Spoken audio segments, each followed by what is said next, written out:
I would not have wanted to live during the Victorian Edwardian time period. However, I am madly in love with most of the things that we romanticize about that time period. Hi everybody, it's Janine over at SLOHappyVintage. I had the opportunity to go visit one of the historical homes in our area here. The Jack House was established, I think it was 1880. Anyway, I thought they were going to be talking about mourning jewelry. It ended up not being that. They did have some mourning things there from the Victorian era to look at. But anyway, I brought some jewelry to share. They were thrilled that I brought it. We enjoyed the tour, and I thought I'd share with you some of my earlier pieces, Victorian Edwardian pieces, in today's video. So sit back and I'll show you some clips from the tour, and then we'll get to talking about some of my older jewelry. I am standing out front of the historic Jack House in San Luis Obispo, and we're going to do a tour of the amazing historic house. The Jack House is situated right downtown in San Luis Obispo. It's open several times a year for docent-led tours. They do have a wonderful Christmas event, and it's host to lots of weddings, parties, and special events throughout the year.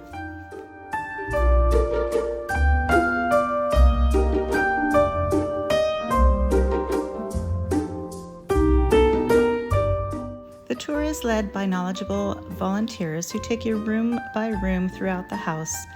The house has been kept as original as possible, with all of the family's contents still inside. You get to note the changes over time, the things that have been done, and it's just a really fabulous tour. This is a Steinway piano. It's a grand square.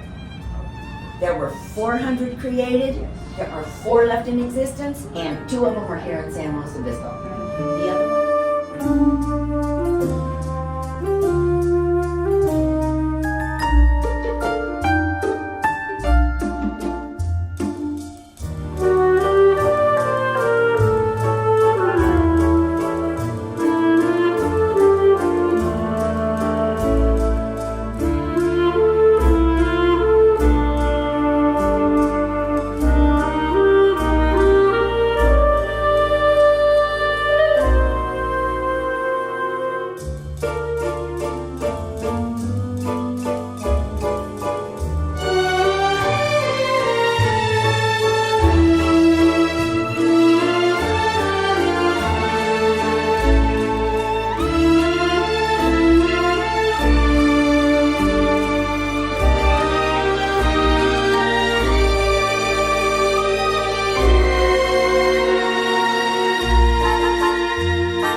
We are going to do, I guess you might want to call it just a fancy show and tell of a lot of my older pieces of jewelry.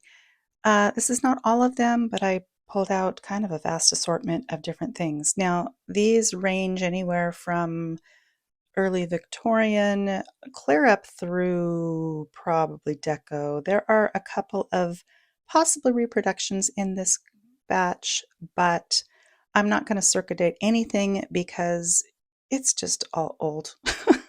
If any of you have more information on some of these, there are a couple pieces I'll mention that I have no idea what they are or where they came from, but let's just dive in. So let's look at rings first.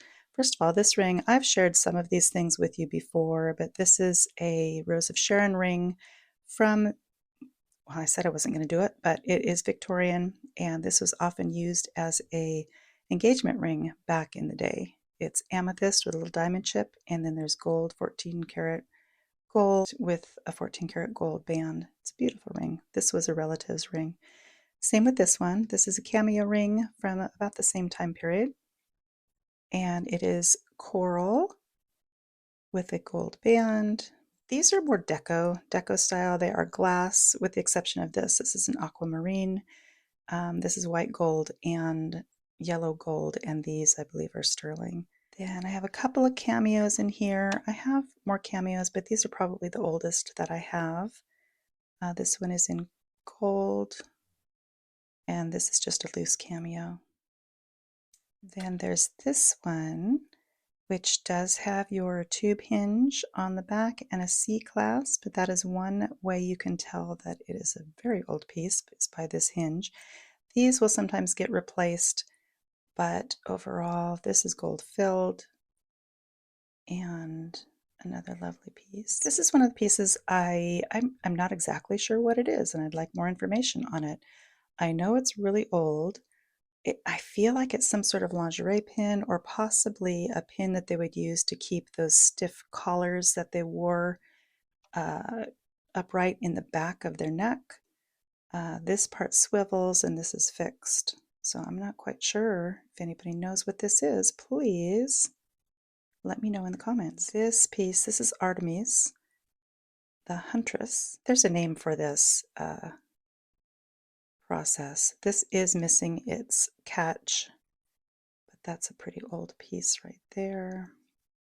We've got some Scottish descendants in our history, and this is a Scottish brooch, once again with that tube hinge, and a more modern clasp, but still an old clasp. I don't know if that's been replaced or not. This is a natural stone. I'm not sure. I think it's like a smoky topaz or something, and it is in sterling. Most of the really old pieces that you'll see are sterling or gold. This piece belonged to a relative, and it is sterling with a very interesting hinge here. It's just a wire twisted through a tube. It's got a C-clasp. So if you can see that one. Pardon my dog's barking. It says sterling right here. And it's got abalone inlay. Now all these pieces are handmade.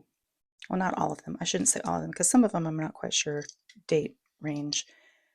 These are just some bar pins in rolled gold or gold filled. This one I bought locally here. It was a beautiful little pin. And here's another one. I've got one more. I have quite a collection of these little guys. I don't know why I keep picking them up.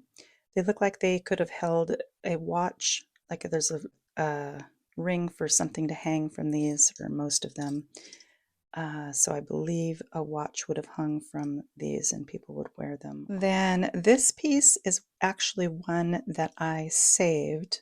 I bought it for $3 at an antique store. It was very damaged, to be like one solid link of these, link after link, but it was damaged, and when I took them out, it wasn't long enough to make a bracelet, so I added some chain. So this is kind of a repurposed piece, but I did save it, and I do like to save these old pieces because if I didn't, they might get thrown away. So all these bracelets, these are the oldest. These are called bypass bracelets, and look at the detail. I've shared this before, but the detail on these leaves, this is all handmade. I'm glad I bought both of them. I almost didn't buy both of them. I bought the first one, then I had to go back and get the second one because they were made in pairs. So basically, this would kind of be like an engagement bracelet given to a betrothed at time of engagement, and then when the couple got married, the woman would get the second one. So nice to have both of those. Beautiful little bracelets. There's this one. I'm not sure how old this one is. This is one of the ones I need confirmation on. It could be as early as or as late as the 50s, but for some reason I get the feeling that it's older. But I've got to figure that one out. It's a buckle bracelet, and buckle bracelets were very significant. Everything seemed to mean something or mean more back in the early days. Then we've got this one I just got. This one was $3 at a thrift store. It is an early Bliss Brothers bracelet, and the hinge is working well, the clasp is working well, It's gold filled, and it is marked with the early Bliss Brothers. I think it's AHB mark in there. And I think this might be another Bliss Brothers. Yes, this is a newer Bliss Brothers. You know, when I say newer, I'm not talking newer, but still antique. It's probably from the 20s. And I've sold a couple of these before. They're pretty good sellers. And then we have this little slide bracelet that I recently got too, which I am not going to date it. I don't know how old it is, but I do know it's old. And a couple of watch chains. And I think they call this like a monkey fist or monkey knot, something like that. These are in gold. I think they're 9 or 10 carat. And I found this one at a thrift store for, I think it was $4.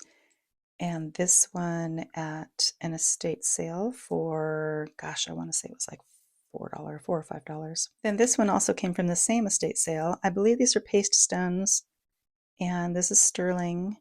It's got a little tiny itty bitty clasp. Everything's really delicate, and it's just really pretty. So, oh, I forgot this ring.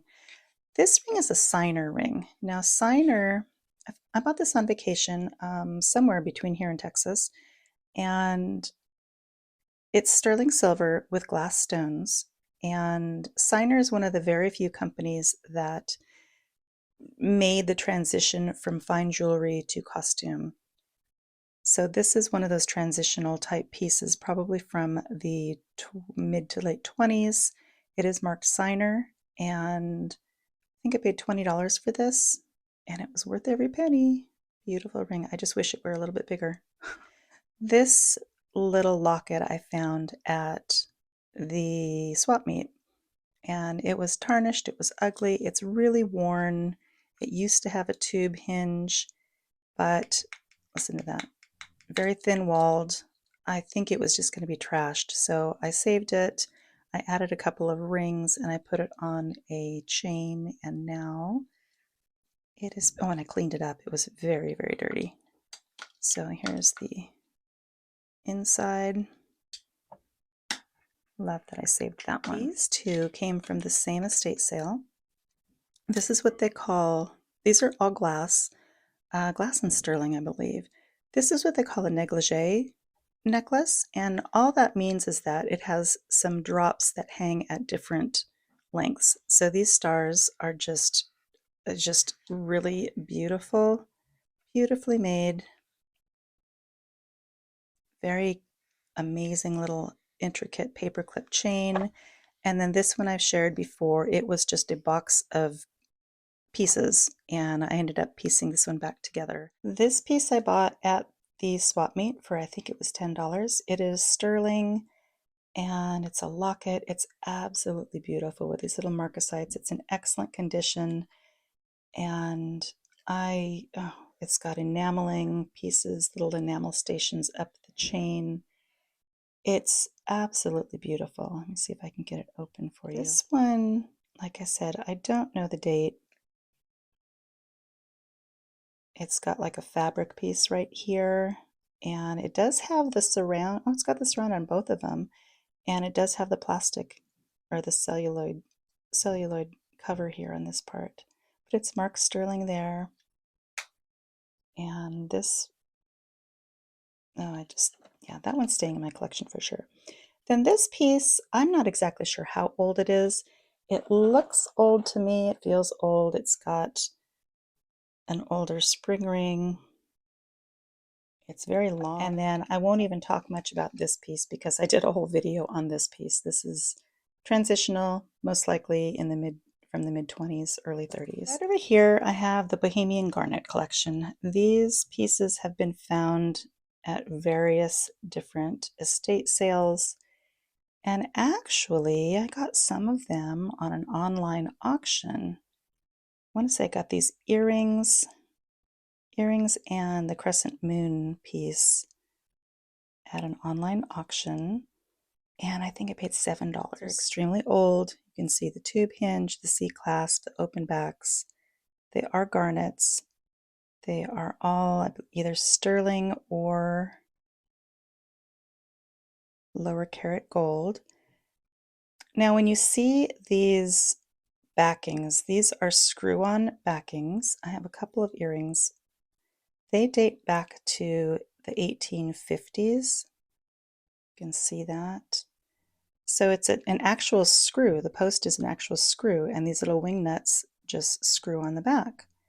And those are some of the first pierced earrings that you will come across. Here's another beautiful Bohemian garnet and pearl brooch. The crescent moon was very popular motif for the Victorians. So were the stars, and the little earrings again, and the matching ring. This is probably my oldest piece of mourning jewelry. And it is, I'm not sure if this is jet or onyx, but it's got a little pearl, little seed pearls around the sterling flower. It's got little flower up here. And then on the back, it has a window where you would put, it doesn't have any hair in it, but you would put your loved one's hair, or, you know, it could be a note or something, but typically they would put hair in the back of this to be worn on. You know, the mourning rituals, the more I learn about them, the more I kind of think they were strange. But nonetheless, people wore black for, gosh, I think it's a year. It all depended. They had so many different rules back then of what you could wear. There's light mourning. There's, yeah, I'm not even going to get into it. I was just reading about it the other night, and it was kind of confusing. This, I believe, is either gutta percha or Whitby jet. I'm leaning towards jet simply because I know jet is very fragile, and the back of this has like a leather applied piece, which is something they might have to do to something as fragile as jet. And this is a fern motif. Very old piece. I believe it's a mourning, like a mourning sash buckle. And I just bought this about a month or so ago at an antique store here in town. I think it was $12. Then I have this. This needs a little bit of repair. Somewhere along the line I lost a pearl here. But see if I can show you this. This is a set. And once again, we've got that tube hinge and C-clasp. And I don't know what material this is. I don't believe, well, it could be a stone. I'm not exactly sure. And then we have the matching earrings for it. So these earrings are very simplistic. It's just a bent wire and a hook.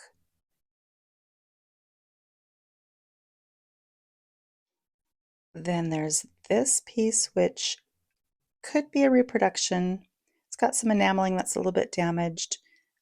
It's brass. Let's see if I can open it. And it has a picture. It has a picture in it, but you know, that does not look like a Victorian person.